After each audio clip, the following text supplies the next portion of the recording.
আচ্ছা আরিফ, তুই কি বেতন দিয়েছিস? হ্যাঁ স্যার, দিয়ে দিছি। এই মাসেরটাও দিয়ে দিছি, ওই মাসেরটাও অগ্রিম দিয়ে দিছি। আচ্ছা। এই রিফাত, তোরটা দিছিস? না স্যার। আচ্ছা ঠিক আছে। আচ্ছা আরিফ, বলো তো 1 আর 1 কত হয়? আর 2। আচ্ছা গুড, সাবাস। আচ্ছা রিফাত, বলো তো 1.5 লাখ আর 4 লাখ আর 1.5 কোটি সব মিলে কত হয়? স্যার পারি না। পারিস না কেন? আচ্ছা। আচ্ছা আরিফ, বলো তো ম্যাঙ্গো মানে কি? ম্যাঙ্গো মানে আম।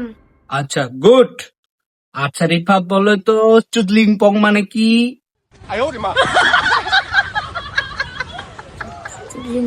স্যার জানি না। জানিস না কেন?